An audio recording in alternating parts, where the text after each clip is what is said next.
Gracias, señor presidente. Señor Álvarez, desde la llegada de su partido al Gobierno de España, los derechos sociales en nuestro país han sufrido un deterioro que tiene unas dimensiones verdaderamente catastróficas para los ciudadanos españoles.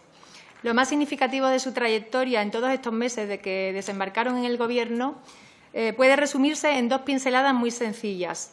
Una, ruina económica y toneladas de propaganda ideológica, algo a lo que ya nos tiene acostumbrada la izquierda desde tiempo inmemorial.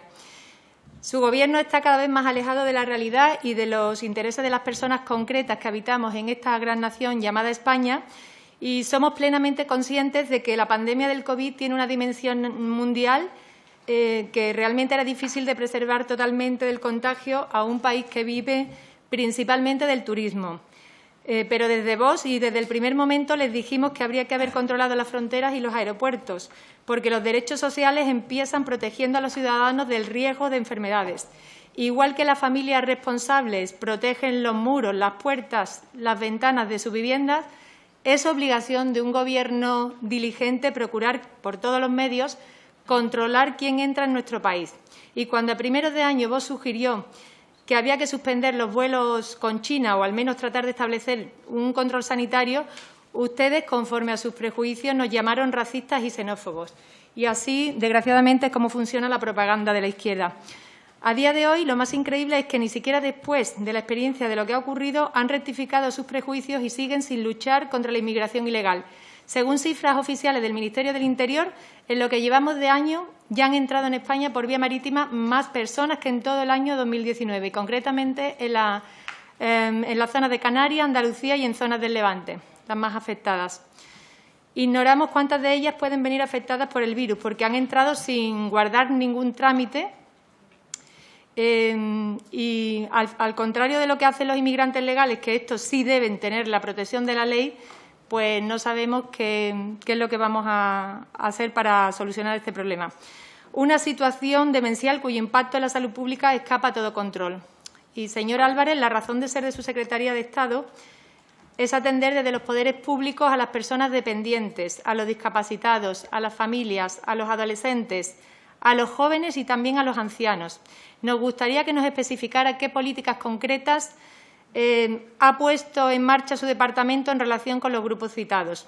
Pero nos referimos a hechos concretos que se puedan medir. No se trata de redactar documentos llenos de frases grandilocuentes como estos que nos ha dirigido con esas 9 propuestas que tienen de su departamento. Ya conocemos la inventiva de su Gobierno en producir textos, declaraciones solemnes, palabras exóticas, eslóganes pegadizos que luego no llegan a ninguna parte. Y los jóvenes viven sin esperanza. El paro ha vuelto a cebarse con ellos y volvemos a liderar la tasa de paro de Europa, porque 4 de cada 10 jóvenes están en paro. ¿Está el empleo entre sus prioridades? No lo parece cuando al frente del INJUVE nombran, cobrando 80.000 euros al mes, a quien, junto a su amado líder Pablo Iglesias, presentaba la tuerca. Decíamos que era necesario tomar medidas contundentes y ágiles para dar respuesta a quienes el estado de alarma había dejado sin trabajo. Pero la gente, desgraciadamente, sigue esperando. Presumen ustedes del ingreso mínimo vital como una magnífica conquista social, pero no hace falta que nos ensañemos ahora recordando que se trata de una medida que en la mayoría de los casos se solapa con otras ayudas públicas ya existentes, con los que resulta incompatible.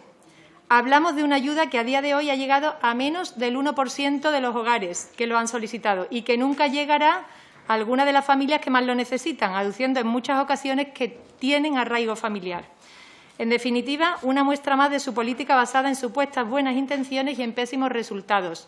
Burocracia, multiplicación de trámites administrativos, ineficiencia, declaraciones de derechos en papel, que eso todo lo aguanta y no es la realidad.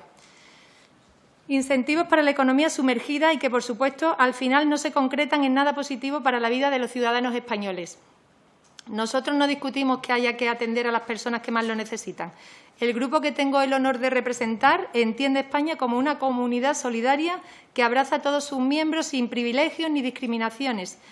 Pero oiga usted, los ciudadanos españoles que no estén incluidos en los sectores vulnerables también tienen derechos sociales, ¿no? Los españoles que trabajan, que madrugan, que pagan sus impuestos, que atienden a sus hijos y a sus mayores, que cumplen los contratos que firman y que asumen sus responsabilidades y que no ocupan viviendas ajenas. Esos también tienen derechos sociales y ustedes los han abandonado. Tantos y tantos profesionales que no se han podido beneficiar de los ERTE y que a día de hoy siguen abandonados a su suerte. Trabajadores del sector taurino, pequeños comerciantes, autónomos, feriantes, agricultores y tantos colectivos que sería imposible nombrarlos a todos.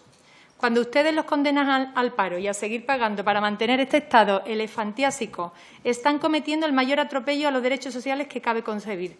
Porque una sociedad que no produce riqueza está condenada a la desaparición y vivir indefinidamente incrementando el déficit público con más y más gastos inútiles, poniendo trabas al sistema productivo, es un crimen contra las generaciones futuras y además resulta totalmente insostenible. Señor Álvarez, hay algo más que no podemos pasar por alto en su comparecencia y es lo ocurrido en la residencia de ancianos. Esto es algo que afecta especialmente a su departamento.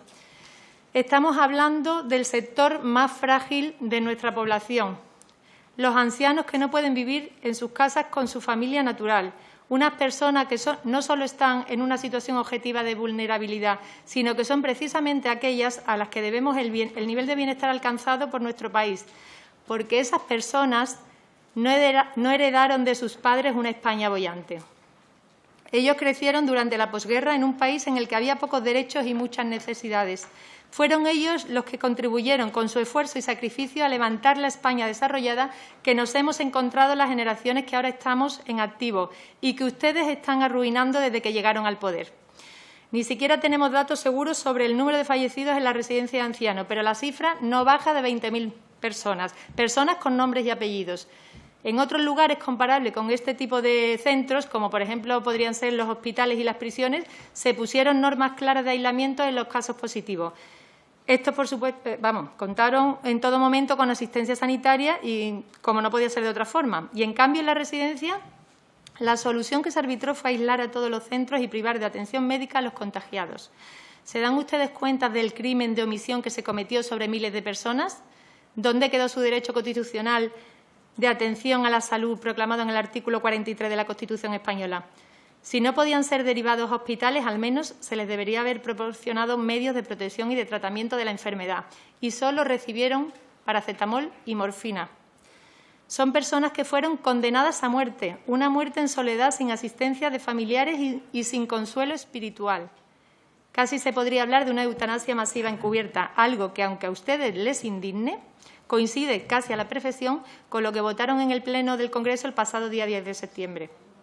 Se ve que la muerte de las personas improductivas, ya sean ancianos o bebés no nacidos, resulta una reivindicación muy progresista. Le quedan 2 minutos. ¿De qué derechos sociales estamos hablando si no se respeta ni el fundamental derecho a la vida? Se ha dado en España un macabro juego para eludir responsabilidades y el señor Pablo Iglesias hizo el paripé de asumir el control de la gestión de las residencias y así nos lo hizo saber en rueda de prensa el 19 de marzo. Desde entonces, ni una gestión más que haya llegado a conocimiento público, tan solo reseñar la actuación de la UME dependiente del Ministerio de Defensa. Y lo cierto es que ni la opinión pública ni las mismas autoridades tienen claro a día de hoy a quién hay que atribuir la responsabilidad del desastre ocurrido. Se trata de un magnífico ejemplo de aquello en lo que se ha convertido la España de las autonomías. Unos se culpan a otros en medio de una maraña de normas y cargos y más cargos descoordinados en los cuales nunca se sabe dónde empieza y dónde termina la competencia de cada cual, aunque todos se esfuerzan por culpar al adversario.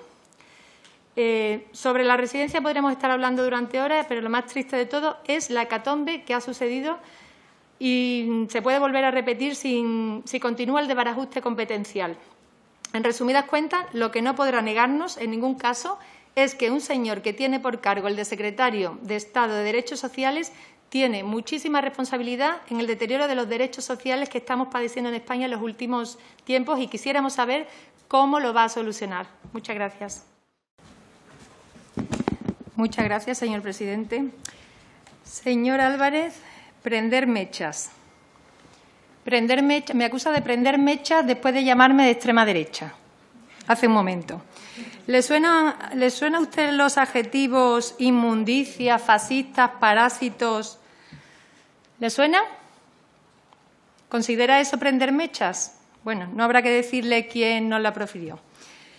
Le deseo, desde luego, que tenga mucho éxito en esas propuestas, porque, como bien le he dicho anteriormente, en el papel se escribe todo porque lo aguanta todo. Estaremos encantados de que se puedan implementar esas medidas de apoyos a los sectores más desfavorecidos, porque será el bien para todos los españoles.